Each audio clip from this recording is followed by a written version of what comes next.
সুন্নি যদি না থাকে তাইলে তরিকতও থাকবে না, কিছু থাকবে না। আমি সুন্নিদের খেদমত করছি এই জন্য দীর্ঘদিন যাবৎ এই প্রবাদ জীবনে আমরা যখন এসেছিলাম তখন বাতিলের অনেক কিছু ছিল।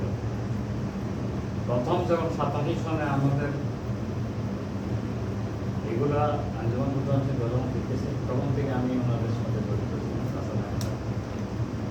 ওইখানে মুসলাম হাসিম সাহেব এসেছিলেন ওনাকে হ্যারাস্ট করার জন্য বাতিলরা পিছিয়ে করছিলেন। আমার মতো নবীনে আমি ওই অকাপ থেকে পার্টনারশিপ নিয়েছিলাম। আমি মসজিদের 3টা স্তর ছিল, আমি লাস্ট স্তরে বসেছিলাম। ওনাকে হ্যারাস করবে কিন্তু পারে নাই, আমরা ওনাকে রক্ষা করছিলাম। এরপর থেকে আঞ্জুমান মুতাহাদ্দিসিন বলা হয়েছে। আজকে মনে করেন কোর্সে কমিটি গঠন হয়েছে, সুন্নিয়তের বলা হয়েছে বাতিল কি জিনিস, হক কি জিনিস আমরা বুঝতে পেরেছি। সেই হকের আজকে এটা হকের মার্কাস 72 ফেরকার 73 ফেরকার যাবে যে 73 এক ফেরকাতে জান্নাতে সেটা আগে শুনতাম জামা, সেই জামাতে আমরা প্রতিষ্ঠা আছি। তো সুন্নিয়তের মধ্যে তরিকত মারফত এবং সৃষ্টি নকশবন্দ দিয়ে তাদের এই সবগুলো একসাথে মিলে তাইলে হইতেছে সুন্নিয়ত। এরপর হইতেছে আমাদের আমরা আলহামদুলিল্লাহ আজকে আমি যে আমি থেকে চলে যাচ্ছি না, আমি এখানে আমার তো হৃদয়কে এখানে রেখে যাইতেছি। আমি দেখতেছি যে সবার সাথে আমার যোগাযোগ থাকবে, এটা আমি আশা রাখি। আমার সাথে সবাই যোগাযোগ রাখবেন, এটা আমি আশা রাখতেছি।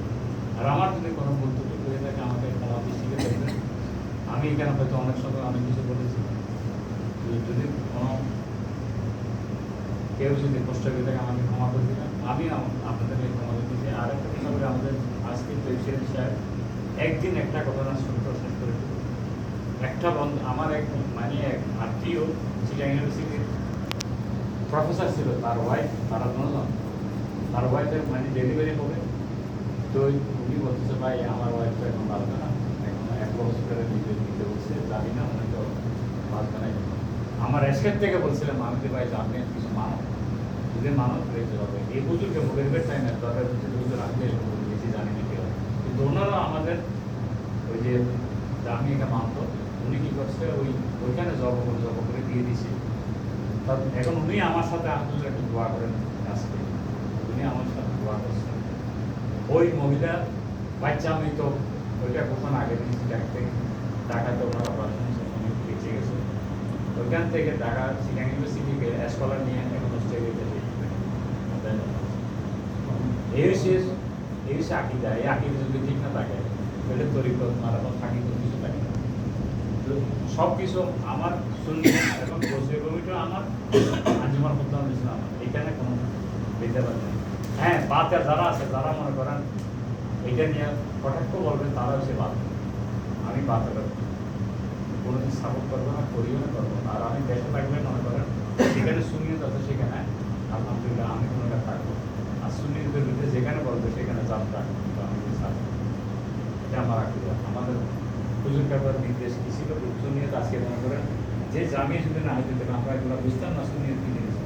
আজকে যিনি ওনার অবদান আমরা বলতে পারবো না, সেই জায়গাটার আসে আমাদের বাড়ি। আমরা সুন্নিয়ত থেকে সব কিছু মোটামুটি কিছু যার উন্নত হুজুরদের সাথে চলার পরে বাতিলকে হককে চিনতে পেরেছি, সেইটাই আলহামদুলিল্লাহ বরং আমার দুটো সহজ হওয়ার কারণে পেয়েছি। আমি আশা রাখবো আমাদের ভাই যারা আছেন সবাই হুজুরকে সম্মান অবশ্যই দিতে হবে।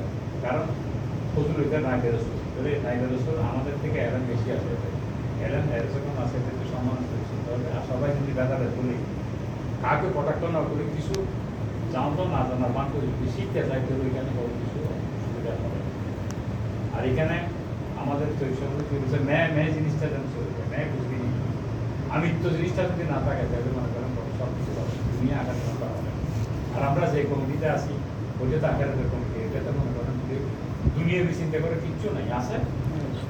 আজকে মনে করেন এই যে যখন প্রধান মুসলিম এখানে এই মার্কাজটা আছে বলে তো আমরা এখান থেকে আজকে যারা আজকের থেকে মনে করেন 40 বছর আগে সব বাতিলের মার্কাজ ছিল, এখানে শিবিরের মার্কাজ ছিল। ওইখানে আমি একদিন গেছি, আমাকে বলতেছে ভাই চলে নাকি গেছি এইদিকে সুরা পাতা আমি পাঠ করছিলাম। তো উনি আমার সুরা পাতা শোনার পরে তো উনি বলে ওনার থেকে শপথ নেই। কিন্তু ইনি তো শিবিরের সপথ শুদ্ধ করে যে কোরআন আর তাফসীর কেমন করে করে। তো ওই দিক থেকে যারা দেখতেছে যে আমার নবীর শান মান কিছু করতেছে না, তারা দেখতেছে যেগুলো বলতেছে আমার ভিতরে গ্রহণ হয়নি, আমি গ্রহণ করতে পারি না। কেন চলে আসছি, কেন খাইছি, ওনাদের মতো হুজুরদের সাথে চলার কারণে। সেই জন্য হুজুরদের চলেন, কিছু শিখতে হবে, জানতে পারবেন, কিছু জানলেও না জানিয়ে আরও কিছু নেওয়ার জন্য চেষ্টা করবেন, বাইরে কিছু শিখে যাবেন। এটা আমার মত আর কি, আমি যে ওনাকার যতটুকু আমি পেয়েছি, তা আমি আর আমার কারণ যাওয়ার সময় হয়ে গেছে, আমি আর কিছু বলবো না। আমার বলতে একটু ক্ষমা করি, আমাদের শিখে দেখবেন। আসসালামু আলাইকুম।